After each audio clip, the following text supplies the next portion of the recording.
Assalamualaikum warahmatullahi wabarakatuh. Yang saya takdimi Kiai Haji Muhammad Hasan Mutakil Al-Wahis AMM selaku Ketua Yayasan Universitas Zainul Hasan Kinggong. Yang saya hormati Dr. Abdul Aziz Wahabi AMAG selaku Rektor Universitas Islam Zainul Hasan Kinggong. Yang saya hormati Dr. Wahyu Lestari MPD selaku Dekan dari Fakultas Hadis Umum, dan saya hormati Ibu Mufidah Hamdiah MPD selaku Kapoldi Tadris Bahasa Indonesia, dan yang saya hormati Ibu Quraatul Aini MPD selaku dosen pengampu dari studi hadis, dan teman-teman yang saya sayangi dan saya banggakan. Perkenalkan, nama saya Ike Moyuni Arifin dari Tadris Bahasa Indonesia semester 3 kelas A. Di sini saya akan mempresentasikan atau menjabarkan tentang sejarah kodifikasi hadis. Berikut penjelasannya. Hadis yang secara bahasa berarti baru atau berita, merupakan sumber ajaran Islam kedua setelah Al-Quran. Secara istilah, hadis didefinisikan sebagai segala sesuatu yang disyariatkan kepada Nabi Muhammad SAW, baik berupa perkataan, perbuatan, maupun sifat. Sejarah perkembangan hadis dibagi menjadi 4 periode utama. Periode pertama adalah masa Rasulullah SAW sendiri yang dikenal sebagai al-Takwin atau masa turunnya wahyu dan membentukkan masyarakat Islam. Pada masa ini, para sahabat memperoleh hadis secara langsung dari Nabi yang bertindak sebagai mubayyin atau pemberi penjelasan terhadap ayat-ayat Al-Quran.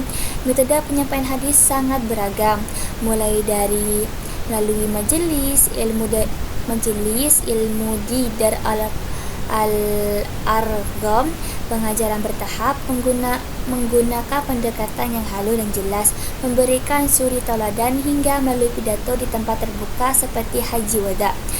Periode kedua adalah masa Khulafa ar-Rasyidin dari 11 Hijriah sampai 10 Hijriah, yang disebut juga masa sahabat besar.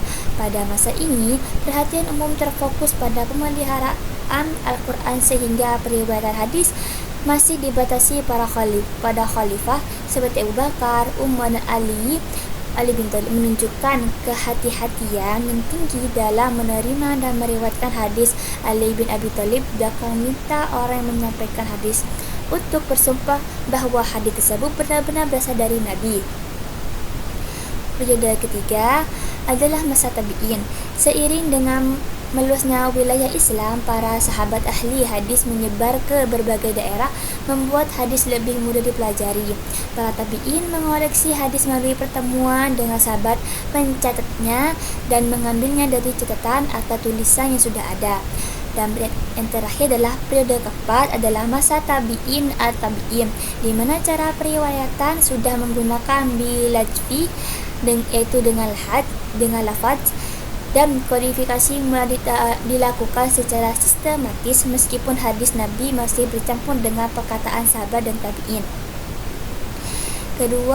Pembahasan kedua kita sekarang adalah sejarah kodifikasi hadis.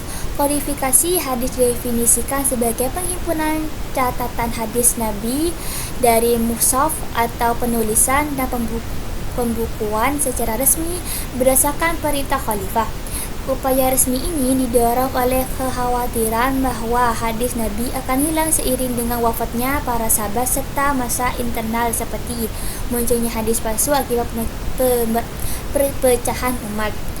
Kodifikasi resmi dimulai pada masa Khalifah Umar ibn Abdul Aziz yang menugaskan Abu Bakar di Madinah, dan kemudian dilanjutkan oleh Muhammad ibn Muslim ibn Ishaq al-Zuhri pada abad kedua Hijriah.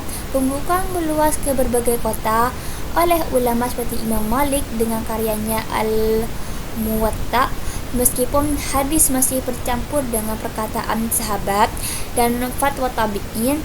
Kemajuan signifikan terjadi pada abad ketiga Hijriah, di mana ulama mulai menyusun kitab mushaf seperti Imam Ahmad ibn Hanbal, dan kemudian muncul kutub as-sittah, yaitu 6 kitab utama termasuk Sahih Bukhari dan Sahih Muslim yang hanya memuat hadis sahih.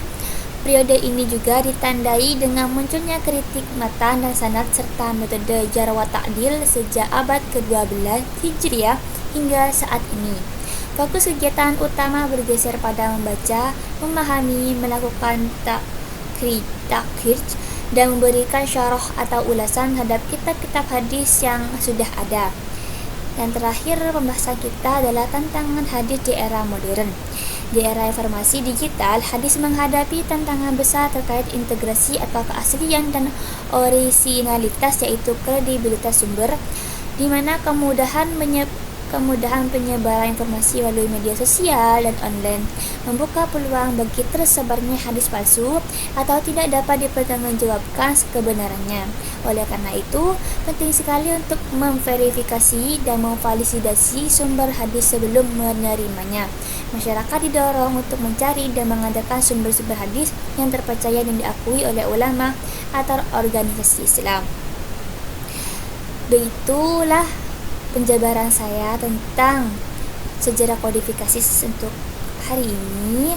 Semoga apa yang saya sampaikan bisa manfaat bagi semua orang. Mohon maaf jika ada salah kata atau kata-kata yang berbelit. Saya mohon maaf sebesar-besarnya. Sekian dari saya.